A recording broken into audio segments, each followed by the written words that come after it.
नमस्कार दोस्तों, स्वागत है आप सभी का नीलम डेली स्टोरी चैनल के एक नई कहानी में। बुआ का दुखड़ा सुनना मेरी दिनचर्या में शामिल था।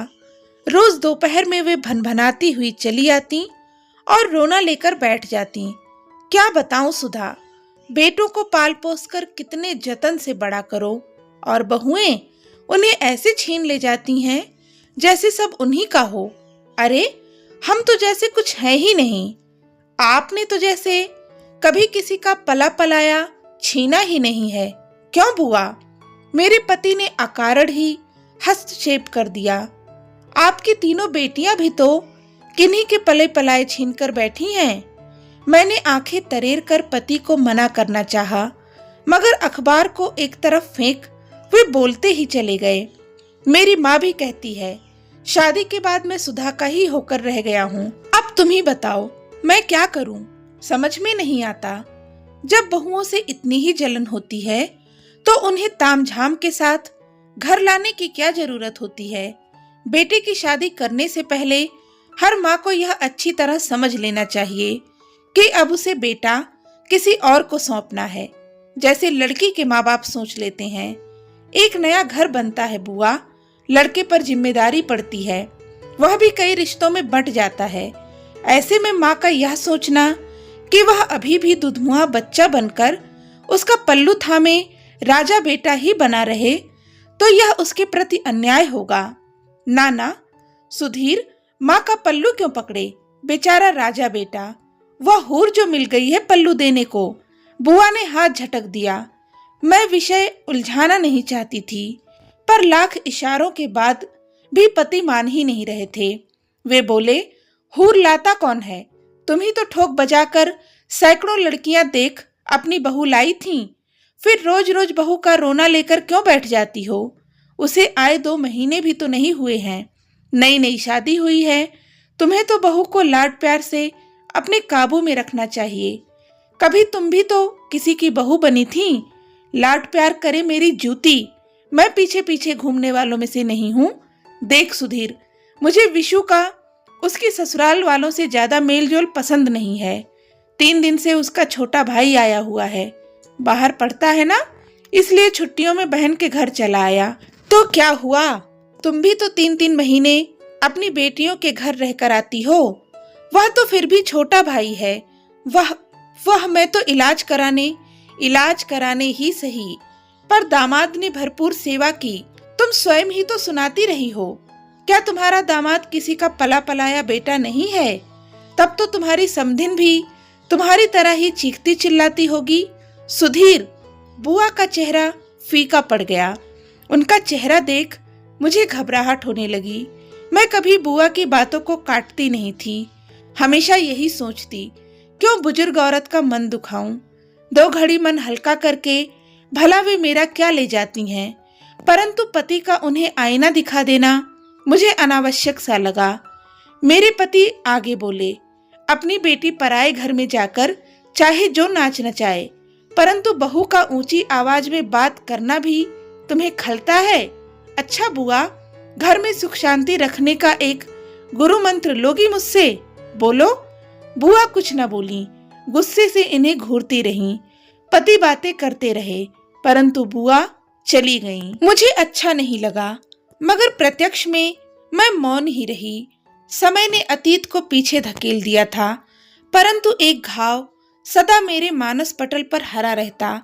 चाहती तो पति को फटकार कर बुआ के अपमान पर नाराजगी प्रकट कर सकती थी, मगर ऐसा किया नहीं। शायद मैं भी बुआ को आईना दिखाना चाहती थी। यही बुआ थी जिन्होंने कभी सासू माँ का पैर इस घर में जमने नहीं दिया। मुझे अपनी सास निरीह गाय सी लगी थी। पता नहीं क्यों सासू माँ ने मुझे कभी अपना नहीं समझा था। बुआ के सामने चुप रहने वाली सासू माँ मेरे सामने शेरनी सी बन जाती थी। शायद अपने साथ हुए अन्याय का प्रतिकार सासू माँ मुझसे लेना चाहती थी। मुझसे मन की बात कभी ना करती और जरा जरा सी बात मेरे पति के कानों में जा डालती, जिसका प्रभाव अक्सर हमारी गृहस्थी पर पड़ता। हम आपस में झगड़ पड़ते, जिसकी कोई वजह हमारे पास होती ही नहीं थी। एक शाम मायके से मेरे भाई की सगाई का पत्र आया तो मैं खुशी खुशी अम्मा को सुनाने दौड़ी, पर मेरी प्रसन्नता पर कुठाराघात हो गया। वे गुस्से से बोली, बस बस, हमारे घर में मायके की ज्यादा चर्चा करने का रिवाज नहीं है। मैं अवाक रह गई और पति के सामने रो पड़ी। इस घर में ब्याह दी गई, इसका अर्थ यह तो नहीं कि मेरा मायका समाप्त ही हो गया। उस दिन पहली बार पति को माँ पर क्रोध आया था। मेरे मन में अम्मा के लिए संजोया सम्मान धीरे धीरे समाप्त होने लगा।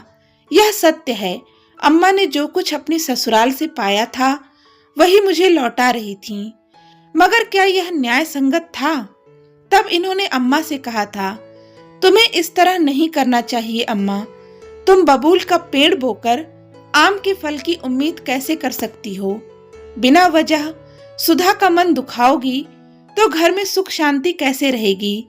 इज्जत चाहती हो तो इज्जत देना भी सीखो। उसकी खुशी में भी तो हमें खुश होना चाहिए। अरे, विस्फारित आंखें लिए अम्मा मुझे यूं घूरने लगीं मानो पति ने मेरी वकालत कर किसी की हत्या जैसा अपराध कर दिया हो। वे तुनक कर बोली, यह कल की आई तुझे इतनी प्यारी हो गई जो मुझे समझाने चला है, चोरू का गुलाम। उसी पल से अम्मा मेरी प्रतिद्वंदी बन गईं। कभी रुपए चोरी हो जाने का इल्जाम मुझ पर लगता और कभी यह आरोप लगता कि मैं अपनी नंदों की पूरी देखभाल नहीं करती। धीरे धीरे पति ने हस्तक्षेप करना छोड़ दिया। 20 वर्ष बीत जाने के बाद भी अम्मा मुझे स्वीकार नहीं कर पाई। पति पर चोरू का गुलाम होने का ठप्पा आज भी लगा है। अम्मा और मैं नदी के दो किनारों की तरह जीते हैं। मैं हैरान थी कि मेरी नंदों के घर में अम्मा का पूरा दखल है, मगर मेरे मायके से किसी का आना उन्हें पसंद नहीं। अम्मा जो स्वयं बुआ और अपनी सास के दुर्व्यवहार से आजीवन अपमानित होती रहीं, क्यों मेरे मन की पीड़ा समझ न पाईं? मैं उनके बेटे की पत्नी हूँ, उनकी प्रतिद्वंदी नहीं। बुआ तो चली गईं, मगर अपने पीछे कड़वाहट का गहरा धुआं छोड़ गई थीं। पति बुरी तरह झल्ला रहे थे। पता नहीं प्रकृति ने स्त्री को ऐसा क्यों बनाया है। 10-10 पुरुष एक साथ रह लेते हैं, लेकिन 2 औरतें जब भी साथ रहेंगी अधिकारों को लेकर लड़ेंगी। विशेषकर अपना बेटा बहू के साथ बांटने में औरत को बड़ी तकलीफ होती है। हर घर में तो ऐसा नहीं होता। मैंने उन्हें टोका। हाँ, सच कहती हो, 10% घर ऐसे होंगे जहां सास बहू में तालमेल होता है, वरना 90% तो ऐसे ही हैं जिनमें अमन चैन नहीं है। सास अच्छी तो बहू नकचढ़ी, और कहीं बहू सेवा करने वाली हो तो सास मेरी बुआ जैसी। सत्य तो यह है कि झगड़ा होता ही नहीं, सिर्फ उसे पैदा किया जाता है। भाई, सीधी सी बात है, बेटा काबू में रखना हो तो बहू को वश में करो, उससे प्रेम करो। वह वश में रहेगी तो बेटा भी पीछे पीछे खींचा चलाएगा। और पति को वश में रखना हो तो क्या बहू को सास को वश में रखना चाहिए ताकि बेटा बहू के वश में रहे? मेरी इस बात पर पति हंस पड़े। नहीं, ऐसा नहीं है। बहू बाहर से आती है, उसे विश्वास में लेना ज्यादा जरूरी होता है। बेटा तो अपना ही होता है, उससे इतना प्यार बढ़ाने की भला क्या जरूरत होती है? मजा तो तब है जब पराई को अपना बनाओ, मगर होता उल्टा है। शादी करके सास अक्सर असुरक्षा से घिर जाती है, बेटे पर हाथ कसने लगती है और बस यहीं से झगड़ा शुरू हो जाता है। यह सब अपनी अम्मा से कहा है कभी? नहीं कह पाया ना, इसीलिए तुम्हें समझा रहा हूँ। आने वाले कुछ वर्षों में तुम भी तो सास बनने वाली हो, कुछ समझी? मैं क्या कहती, सिर्फ हंस कर रह गई कि कौन जाने जब सास बनूंगी तब मैं कैसी हो जाऊंगी। कहीं मैं भी अपनी बहू को वही न परोसने लगूं जो मुझे मिलता रहा था। तो दोस्तों, आज की इस कहानी के विषय में आपके क्या विचार हैं, हमें कमेंट करके जरूर बताएं। इसी तरह की अच्छी और शिक्षाप्रद कहानी पढ़ने के लिए हमारे साथ बने रहिए और हमारे प्रयास को सफल बनाने के लिए वीडियो को लाइक, शेयर और कमेंट जरूर करें। साथ में चैनल को भी सब्सक्राइब कर लें। धन्यवाद।